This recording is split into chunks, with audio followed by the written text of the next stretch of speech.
The clash of steel echoed across the desolate plains, fire and shadow twisting in the chaos of battle. Amid the maelstrom, a figure stood, cloaked in a swirl of light and shadow, her gaze fixed not on the carnage around her, but on a small, shimmering object clasped tightly in her hand. Nenya, the ring of water, pulsed with a quiet, ancient power, silent yet speaking volumes of the fate it carried. "How much longer can we hold on?" Galadriel whispered, her voice barely audible above the din. She knew the truth, even though her heart longed to deny it. The power of the three was fading, tethering irrevocably to the fate of the one, and with each passing moment, the threads of that fate grew ever thinner.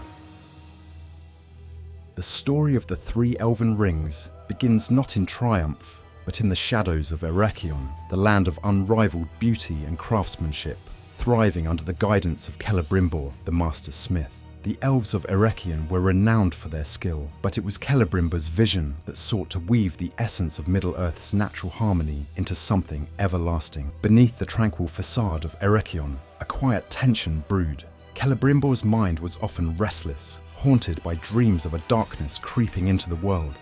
He shared his concerns with few, but his closest confidants sensed his unease. His friend Navi, a dwarven craftsman from Khazad-dûm, often spoke of Celebrimbor's late-night musings and his growing obsession with crafting something that could withstand the inevitable decay.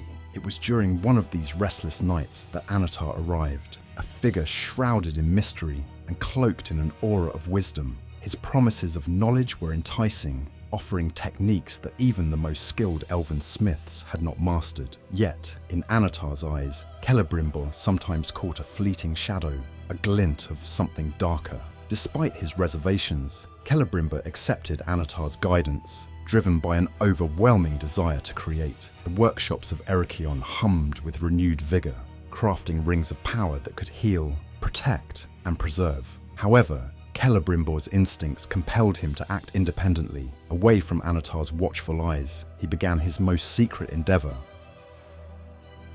the forging of the three. Deep in the heart of Eregion, beneath the earth where the whispers of the forest faded into silence, Celebrimbor worked alone. His hands moved with a precision born of both skill and urgency.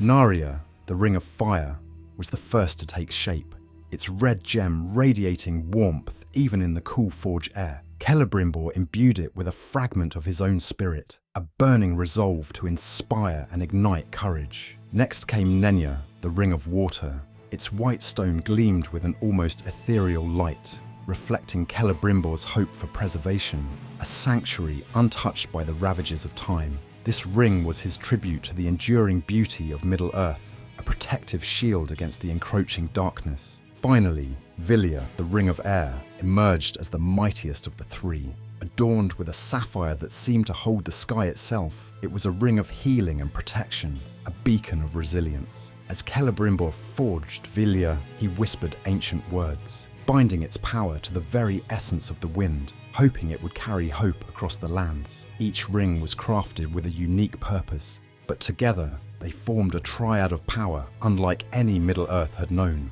Their creation was a triumph, yet Celebrimbor felt no joy. Instead, a deep-seated unease settled in his heart, as if he had drawn the attention of something far greater and far more dangerous. Eregion's golden age was brief. The peace was fragile, a mere illusion. Sauron's deception could not remain hidden forever.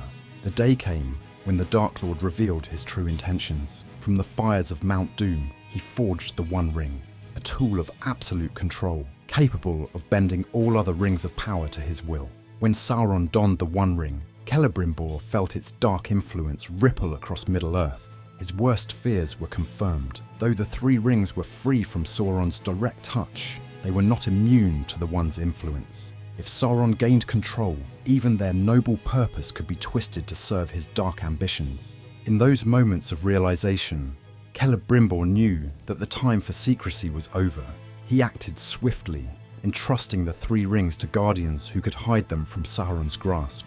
But Sauron, enraged by the defiance of the elves, unleashed his fury upon Eregion. The once vibrant city was transformed into a battlefield. Flames consumed the great forges, and the ground trembled beneath the weight of Sauron's armies. The elves fought valiantly, but they were no match for the overwhelming force. Amid the chaos, Celebrimbor stood firm, his heart heavy with the knowledge that he had brought this doom upon his people. Captured by Sauron, Celebrimbor endured unspeakable torment. The Dark Lord sought the location of the Three Rings, but Celebrimbor, even in his agony, refused to betray their secret. His defiance cost him his life, but his sacrifice ensured that Sauron would never lay hands on the greatest of the elven artifacts.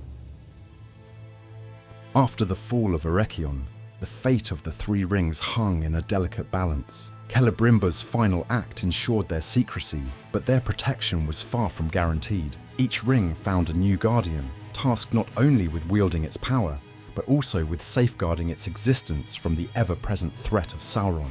Narya, the Ring of Fire, came into the possession of Gil-galad, the High King of the Noldor. His responsibility was immense, but his wisdom was matched by his foresight. Sensing that his time as a direct warrior against the dark was drawing to a close, Gil-galad passed Narya to Círdan, the shipwright. This decision was not widely known, and many assumed the ring remained with the king. Círdan, unlike most elves, had a unique perspective.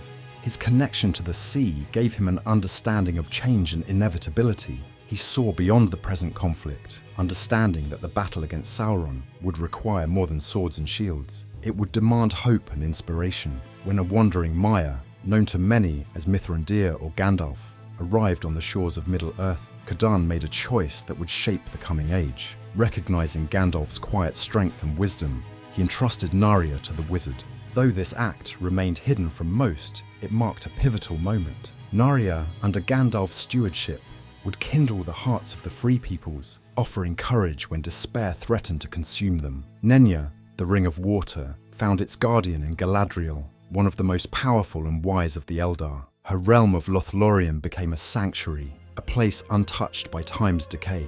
Yet, what many did not know was the profound inner struggle Galadriel faced. The ring's power was immense, preserving the beauty and serenity of her realm, but it also isolated her from the world beyond. Galadriel's use of Nenya was a careful balancing act. She knew that to fully wield its power would draw Sauron's gaze, yet withholding its strength could leave her realm vulnerable. In her quiet moments by the mirror, she reflected not just on the present, but on the weight of her choices, the cost of her defiance against the growing darkness. Nenya was her tool, but it was also her burden, a constant reminder of the fragility of the piece she had crafted. Vilya, the Ring of Air, was the mightiest of the three and was held by Elrond, the wise and steadfast Lord of Rivendell. Given to him by Gil-galad before his death, Vilya was a ring of healing and protection. Under Elrond's guidance, Rivendell became more than a refuge. It was a bastion of knowledge, a place where the past, present, and future converged. Elrond's guardianship of Vilya was deeply personal. His half-elven heritage placed him between two worlds, mortal and immortal, and the ring symbolized his role as a bridge between these realms. Few knew of Vilya's existence, and fewer still understood its true purpose. Elrond wielded its power not for glory, but to sustain the delicate balance of Middle-earth's light against the encroaching dark. Though the Three Rings were hidden from Sauron's sight, their influence subtly shaped the events of Middle-earth. They were not instruments of overt power, but of quiet resilience and preservation. Gandalf's bearing of Narya was a well-kept secret. The wizard's influence stretched across Middle-earth, not through domination, but through inspiration. Whether it was rallying the Free Peoples at Minas Tirith or igniting the spark of courage in the hearts of the Fellowship, Narya's subtle power was at work. Few ever realized that Gandalf's resilience in the face of overwhelming darkness was more than just his inherent strength. Narya imbued him with a quiet fire, a flame that could not be extinguished, even in the bleakest of times. It was this hidden power that allowed him to stand against the Balrog in Moria, to guide the people of Rohan and Gondor, and to kindle hope where none remained. While Lothlorien stood as a timeless haven, the truth of Nenya's power was far more intricate. The ring did not merely preserve, it cloaked the realm in an almost otherworldly stillness, shielding it from the ravages of time and Sauron's gaze. This came at a cost. The elves of Lothlorien lived in a suspended state, untouched by the outside world, but also increasingly detached from it. Galadriel's awareness of this isolation weighed heavily on her. She knew that Nenya's protection was not a permanent solution. The timeless beauty of Lothlorien was fragile, reliant entirely on the ring's power.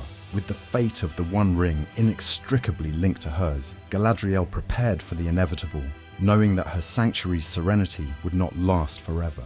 Rivendell's enduring presence in Middle-earth was in large part due to Vilya. Elrond wielded it with care, ensuring that his realm remained a place of learning and healing. The ring's influence was felt by all who entered Rivendell, though few could pinpoint its source. It was a place where the weary found rest, where the wounded found solace, and where crucial decisions for Middle-earth's future were made. Vilya's true power lay in its subtlety. It fortified Rivendell not just against physical threats, but against the erosion of hope and will. Those who came seeking guidance found themselves renewed, their spirits lifted by the unseen influence of the Ring of Air. Elrond, aware of the delicate balance, used Vilya sparingly, understanding that its power was not infinite and that its continued use was tied to the fate of the One Ring. The War of the Ring was a crucible in which the fate of Middle-earth was forged, and the Three Elven Rings played subtle but critical roles in this climactic conflict. Their power, though hidden, was felt across the realms of the Free Peoples, as their bearers faced not only external battles, but profound internal trials. The true burden of Nenya became clear during the Fellowship's time in Lothlorien. Galadriel, though powerful, was not immune to the lure of the One Ring. When Frodo offered her the ring, a moment of profound internal conflict unfolded. The temptation was immense. Nenya's power, bound to preservation, could be amplified exponentially by the One Ring, allowing Galadriel to craft a world free of decay and darkness. What remains less known is the silent counsel Galadriel held with herself, moments before she uttered her famous words, "I pass the test, I will diminish and go into the west and remain Galadriel." She envisioned the future not as a queen ruling over a land untouched by time, but as a guardian who understood the importance of letting go. Nenya's power had preserved Lothlorien, but Galadriel saw the futility of eternal preservation without change. Her refusal was not just a rejection of power, but an acceptance of the natural order. Gandalf's journey, as both guide and warrior, was subtly bolstered by Narya's influence. During the darkest moments of the War of the Ring, when hope wavered in the hearts of men and elves, Narya's power helped Gandalf reignite the spark of resistance. This was not simply through his words or actions, but through a quiet fire that burned within him, a fire that resisted despair and kindled courage. One lesser-known episode involves Gandalf's return after his battle with the Balrog. Transformed into Gandalf the White, he carried with him an even greater resolve. Few realized that Narya's power, though primarily meant for inspiration, also played a role in his resilience, allowing him to withstand the immense spiritual and physical toll of his mission. Elrond's role in the war, though less overtly combative, was equally crucial. Rivendell served as the strategic heart of the Free People's resistance. The secret of Vilya's power was its ability to protect and heal, enabling Rivendell to remain a sanctuary where leaders could plan without fear of immediate threat. Elrond's foresight, aided by Vilya, extended beyond mere strategy. He understood the importance of the union between Aragorn and Arwen, a union that symbolized the merging of human strength and elven wisdom. While many saw Arwen's choice to forsake immortality as a personal sacrifice, it was also a crucial piece of the larger tapestry Elrond had woven. Vilya's power ensured that Rivendell could endure until the final decisions of the war were made, offering the stability needed to support the larger struggle. The destruction of the One Ring at Mount Doom marked the end of Sauron's dominion, but it also heralded the waning of the elves' power. With the One Ring's fall, the Three Rings lost their potency. The sanctuaries they had preserved, Lothlorien, Rivendell, and the quiet strength in Gandalf's heart began to fade. Galadriel felt the change immediately. The timeless beauty of Lothlorien began to wane, its golden leaves no longer immune to the passage of time. The sanctuary she had guarded for centuries was no longer shielded from the world's inevitable march forward. In the aftermath of the war, Galadriel prepared to leave Middle-earth, understanding that her time had passed. She carried with her not just the memories of Nenya's power, but the lessons it had taught her, the strength to preserve, but also the wisdom to let go.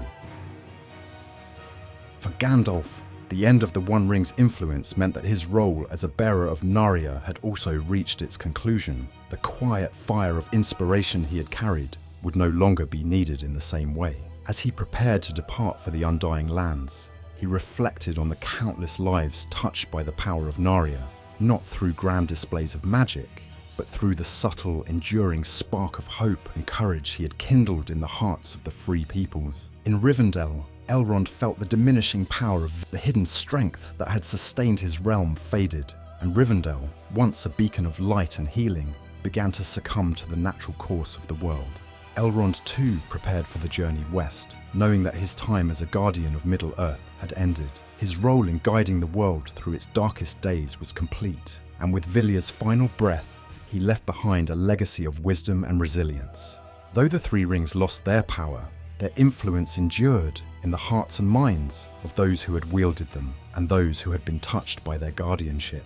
The elves' departure marked the end of an age, but the lessons of the Three Rings, of preservation, courage, and healing, remained. The untold story of the Three Elven Rings is one of quiet strength and resilience. Unlike the One Ring, whose tale is one of domination and control, the Three Rings symbolize the enduring power of hope and protection. They were not meant to rule, but to sustain, and in their quiet fading, they left behind a world ready to stand on its own. The legacy of the Three Elven Rings teaches us about the quiet strength found in perseverance, and the profound wisdom of letting go when the time is right. These untold stories remind us that true power doesn't come from control or dominance, but from nurturing, protecting, and knowing when to release what we hold most dear. If you found this journey through Middle-earth inspiring, don't forget to like, subscribe, and share this story. Let's keep the legacy of Tolkien alive, together.